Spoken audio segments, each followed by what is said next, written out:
दोस्तों, जब भी दुनिया के सबसे बड़े सांपों का जिक्र होता है तो हमारे दिमाग में एनाकोंडा और पाइथन यानी अजगर जैसे बड़े सांपों का ख्याल आता है।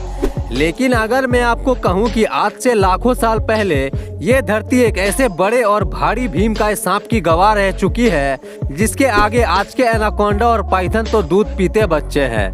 एक ऐसा सांप जो कि धरती का सबसे खतरनाक और जानलेवा शिकारी टीरेक्स का भी शिकार किया करता था। एक ऐसा बेरहम और भीमकाय दानव जिसके रहने के लिए जंगल भी छोटा पड़ता था। भाई साहब कुछ ज्यादा नहीं हो गया ये? मतलब कुछ भी। अरे बोलने दो ना यार। Okay okay okay okay thank you. जी हाँ, मैं बात कर रहा हूँ धरती का सबसे भीमकाय सांप टाइटेनोबोआ की, जिसे एनाकोंडा का पिताजी भी कहा जाता है। अच्छा, क्या आपको पता है कि आज के वक्त का सबसे बड़ा सांप एनाकोंडा इस विशाल और भीमकाय सांप का पर पोता है, यानी एनाकोंडा छोटा भीम है। तो सोचो कि आज का ये छोटा भीम में इतनी ताकत है कि ये लपेटा मारकर हम इंसानों को लपेटे में ले सकता है। तो सोचिए कि इसका परदादा कितने बड़े बड़ों को लपेटे में लेता होगा। तो फटाफट तैयार हो जाओ और हाँ, साथ में मच्छर मारने वाला क्रीम भी ले लेना, क्योंकि हम जा रहे हैं आज से 60 लाख साल पीछे के जंगलों में, जब ये भीमकाय सांप धरती में राज किया करता था। उस वक्त मच्छर बहुत थे ना। तो ये बात है आज से 60 लाख साल पहले की, जब टाइटेनोबोआ धरती में आतंक मचाता था।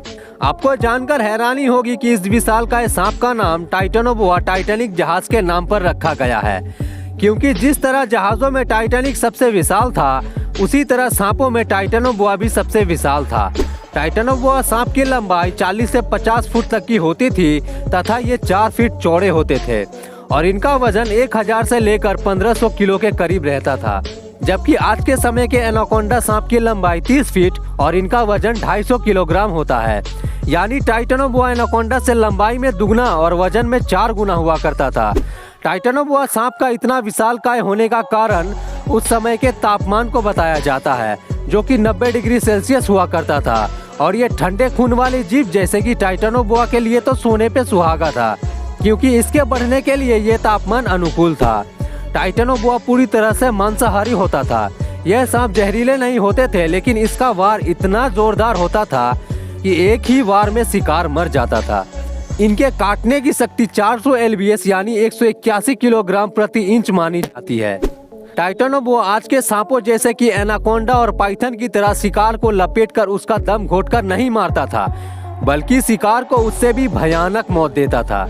ये एनाकोंडा और पाइथन सांपों से भी कई ज्यादा ताकत से शिकार को अपनी कुंडली में लपेट लेता था, और फिर भी शिकार में कुछ जान बच जाए तो ये एक जोरदार वार करता था और इसके वार से शिकार तुरंत मर जाता था। यानी ये लपेटने के साथ साथ बेहद ताकत से काटता भी था। एनाकोंडा को बोआ से लपेटने की खूबी तो मिल गई, लेकिन काटने की नहीं मिली। इसमें एनाकोंडा का कोई कसूर नहीं है, क्योंकि कुदरत ने इसके मुंह में दांत ही नहीं दिया है। लेकिन टाइटेनोबोआ हर तरह से एक शिकारी के रूप में सक्षम था। ये अभी के सांपों की तरह भेड़ बकरियों को नहीं खाता था, बल्कि उस समय के बड़े बड़े जानवर इसके शिकार हुआ करते थे। आपने ये सुना ही होगा कि मगरमच्छ अपने अंडों की सुरक्षा करते हुए सांपों को भी मारकर खा जाते हैं, और इनमें सबसे ज्यादा 36 का आंकड़ा है अमेज़न में रहने वाले एनाकोंडा और ब्लैक कैमन के बीच। इन्हें मौका मिलता नहीं तो बस भिड़ जाते हैं एक दूसरे से लड़ने के लिए। लेकिन आपने ये कभी सुना भी नहीं होगा कि एक सांप मगरमच्छ को भी मारकर खा जाता है। जी हाँ, ये इम्पॉसिबल काम कर चुका है एनाकोंडा के दादाजी ने, यानी कि टाइटेनोबोआ ने। जी हाँ दोस्तों, टाइटेनोबोआ उस वक्त के नदी के सबसे खतरनाक जानवर जाइंट क्रोकोडाइल का भी शिकार किया करता था, और मगरमच्छ को मारने के बाद उसे पूरा का पूरा निगल जाता था। और हैरानी की बात यह है कि टाइटेनोबोआ का प्रमुख शिकार यही जाइंट क्रोकोडाइल हुआ करता था। टाइटेनोबोआ चाहे कितना भी बड़ा हो, लेकिन ये बहुत ही कम खाना खाता था, और उस समय के सबसे बड़े एक मगरमच्छ को खाने के बाद ये लगभग साल भर तक कुछ नहीं खाता था। ये सांप अभी के साउथ अमेरिका वाले हिस्सों में पाए जाते थे। टाइटेनोबोआ मगरमच्छ के साथ दूसरे सांपों जैसे कि कोबरा तथा अजगर जैसे सांपों को भी खा जाता था, जिससे कि आप इसकी ताकत व आकार का अंदाजा लगा सकते हैं। ये पृथ्वी के बेहद गर्म इलाकों में रहते थे, जहाँ का तापमान 90 डिग्री सेल्सियस हुआ करता था। उस वक्त इंसान धरती पर मौजूद नहीं थे, अगर होते भी तब भी ये तापमान इंसानी बर्दाश्त के बाहर होता। इतनी ज्यादा तापमान में रहता था ये विशालकाय सांप। लेकिन समय के साथ साथ वातावरण में बदलाव की वजह से धरती का तापमान ठंडा होता गया और यही इन भीमकाय सांपों के विलुप्त होने का सबसे बड़ा कारण बन गया और ये सांप पूरी तरह विलुप्त हो गए, क्योंकि ये सांप अपनी जान बचाने के लिए कहीं भी जाए, लेकिन वो थे तो धरती पर ही। हालांकि टाइटेनोबोआ सांप धरती से पूरी तरह से विलुप्त हो चुके हैं और इसका सबसे पहला जीवाश्म यानी फॉसिल 2009 में कोलंबिया के ला गुआजिरा नामक कोयले की खदानों में मिला था। यहाँ इस सांप के 28 ढांचे मिले थे और इसको जोड़ने के बाद इसकी लंबाई देखकर वैज्ञानिक हैरान हो गए थे और इसकी विशालता को देखकर लोगों ने इसका नाम मास्टर स्नेक रख दिया। ये सांप अभी के साउथ अमेरिका वाले हिस्सों में पाए जाते थे और हो सकता है ये और भी हिस्सों में पाए जाते हों, लेकिन अभी कहीं इसके जीवाश्म न मिलने के कारण ये स्पष्ट नहीं हो पाया है। अपने बड़े आकार के कारण ये आजकल के सांप एनाकोंडा की तरह अधिकतर समय पानी में रहना पसंद करता था। शायद ये भी कारण हो सकता है कि इसके अधिक जीवाश्म नहीं मिले हैं। इस सांप के बारे में जानकारी वैज्ञानिकों द्वारा इसके जीवाश्म पर शोध करके अनुमान द्वारा बनाई गई है।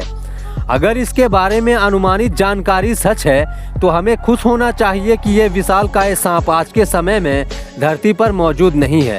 वैसे तो माना जाता है कि ये विशालकाय सांप डायनासोर के साथ विलुप्त हो गए थे, लेकिन कुछ वैज्ञानिकों का ऐसा मानना है कि अमेज़न नदी में ये सांप आज भी मौजूद है। हो भी सकता है क्योंकि अमेज़न जंगल बहुत ही बड़ा है, 9 देशों में फैला हुआ है, लेकिन हालांकि इसकी पुष्टि अभी तक नहीं हो पाई है। तो दोस्तों आज के लिए इस वीडियो में इतना ही। आपको टाइटेनोबोआ यानी कि एनाकोंडा के दादाजी कैसे लगे और इनकी खूंखारता के बारे में आपको क्या कहना है हमें कमेंट के माध्यम से जरूर बताएं। और वीडियो अच्छी लगी हो तो वीडियो को लाइक कर दें और जाते जाते चैनल को सब्सक्राइब करके बेल नोटिफिकेशन ऑन कर ले ताकि आने वाली वीडियोस की अपडेट आपको सबसे पहले मिलती रहे। तो मिलते हैं फिर अगली वीडियो में, तब तक के लिए सबको बाय।